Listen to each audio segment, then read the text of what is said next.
है भैया संजय चौहान।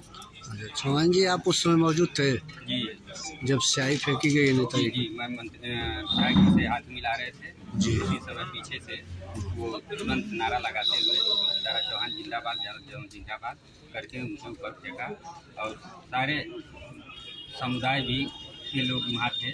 सारे लोग सामने खड़े थे और तुरंत वो निकल कर वहाँ से भागा। आप उसको पहचाने के लिए? जी, श्रीमान जी उनको हम पहचाने हैं। कौन है वो? वो पेट्रोल टंकी के बगल में गांव है, उसी के गांव से रहने वाला एक यादव के लड़के हैं। अच्छा, उनके नाम तो उतना नहीं मैं जानता हूँ, पर ये जानता हूँ कि यादव। आपका भी घर वहीं बगल में है? जी, बगल में घर। ठीक है, धन्यवाद। नाई हो, दर्जी हो, चौहान हो, सारे लोग इस कृत्य का बदला, अपने नेता के अपमान का बदला ईवीएम में कमल की बटन दबा करके और सुधाकर सिंह को वहां भेजेंगे जहां की वह कल्पना नहीं किए होंगे। और मैं आपको बताना चाहता हूं, अभी तो वो बौखला गए, बहुत सारे कृत्य कर रहे हैं। आपको पता होगा, इसके पहले उनके खिलाफ जब चुनाव लड़ने दलित समाज का बेटा गया तो उन्होंने गोली मरवाने का काम किया। जब ब्राह्मण समाज का बेटा गया तो गोली मरवाने का काम किया। आज चौहान समाज का बेटा जब उनके खिलाफ चुनाव लड़ रहा है और जब सारे घोसी विधानसभा की जनता दारा सिंह चौहान के पीछे लामबंद हो गई है, प्यार लुटा रही है, तो ये उनके बौखलाहट का नतीजा है कि वो हमारे नेता के ऊपर चाय फेंकने का काम कर रहे हैं। अभी बहुत कुछ वो करेंगे। मैं शासन प्रशासन से कहूंगा कि ध्यान दीजिए, उनका पुराना इतिहास उठा करके देख लीजिए। उनको कोई दूसरा पसंद नहीं है, न उनको कोई समाजवादी पसंद है, न उनको कोई पिछड़ा पसंद है, न उनको कोई ब्राह्मण पसंद है, न उनको कोई भूमिहार पसंद है, न उनको कोई और पसंद है। सिर्फ उनको वो स्वयं पसंद है, उनका बेटा पसंद है। वो अपने परिवार के सिवाय किसी के नहीं है। कभी वो समाजवादी अवसरवादी नेता है। उनको जब जब टिकट नहीं मिला है, उन्होंने समाजवादी के साथियों का भी नुकसान करने का काम किया, समाजवादी के लड़कों को जेल भिजवाने का काम किया है। कब वो समाजवादियों के साथ रहे हैं, बता दीजिए आप लोग। आप पत्रकार बंधु हैं, कभी भी वो आज की स्थिति बता दें। वो घोसी में कैंप कार्यालय खोले, उनके 50 मीटर पर डॉक्टर शाहनवाज जी का मुस्लिम समाज का कैंप कार्यालय है। समाजवादी पार्टी से जो वहाँ अभी चेयरमैन लड़े थे, नासिर भाई जो उलूम के रहने वाले हैं, वहाँ पे उन्होंने कार्यालय खोला। 250 मुस्लिम समाज के लोग दारा सिंह चौहान के पीछे खड़े हुए हैं। यही कोपा के संसद सभापति हैं, उन्होंने भी भारतीय जनता पार्टी का दामन थाम लिया।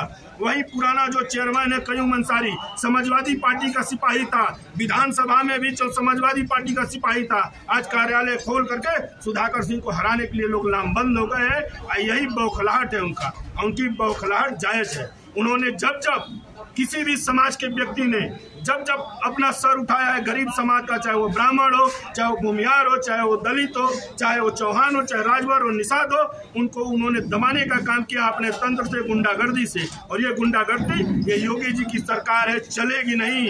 बड़े बड़े गुंडों की गुंडागर्दी कहाँ चली गई सबको पता है। आप देखे होंगे, अभी नगर पालिका का चुनाव था, दलित समाज का बेटा अजय कुमार जब चुनाव लड़ रहा था, इन्होंने अपने तंत्र से इसलिए उसको हरा दिया कि वो दलित समाज का बेटा था, और इसलिए उसको हरा दिया कि प्रदेश के कद्दावर मंत्री ए के शर्मा का उसके ऊपर हाथ था, उन्होंने टिकट दिया। एक साथ उन्होंने दोनों समाज को गिराने का काम किया। हमेशा वो समाज में नफरत की राजनीति करते हैं, हमेशा वो समाज में लोगों को दबाने की राजनीति करते हैं। और पिछड़ा उनका इतिहास है, मैं खुलेआम कहता हूँ कि पिछला उनका इतिहास है। जब भी उनको टिकट मिलेगा तो समाजवादी होंगे, अगर दारा सिंह चौहान को टिकट मिलेगा तो वो न समाजवादी नहीं रहेंगे। अगर किसी राजभर निषाद को टिकट मिलेगा, किसी भूमिहार को टिकट मिलेगा, किसी ब्राह्मण को टिकट मिलेगा, किसी और को भी, अपने उनके स्वजाति भाई को भी अगर टिकट मिलेगा तो वो समाजवादी नहीं रहेंगे। सिर्फ सुधाकर सिंह अपने लिए समाजवादी है, अपने बच्चों के लिए समाजवादी है, और इससे घिनौना कोई कृत्य हो ही नहीं सकता। राजनीति में इसके लिए कोई स्थान नहीं है। लोगों के दिलों पर राज करने के लिए लोगों का दिल जीतना पड़ता है, लोगों के दरवाजे पे जाना पड़ता है, उनको सम्मान करना पड़ता है। यह लोकतंत्र है, लोकतंत्र में इस तरह के कृत्य के लिए कोई स्थान नहीं है। मैं इसकी घोर निंदा करता हूं और अपने सभी साथियों से, घोसी विधानसभा के सभी साथियों से, सभी समाज के साथियों से, सभी गरीब से, सभी दलित से, सभी बैकवर्ड से प्रार्थना करता हूं कि ये कृत्य जो उन्होंने किया है, इसका बदला लेने के लिए दारा सिंह चौहान को, अपने बेटे को, अपने लाल को, जो उनके दिलों पे राज करता है, जो उनके सुख दुख में उनके साथ रहता है, आज तक दारा सिंह चौहान पे कोई आरोप प्रत्यारोप नहीं है।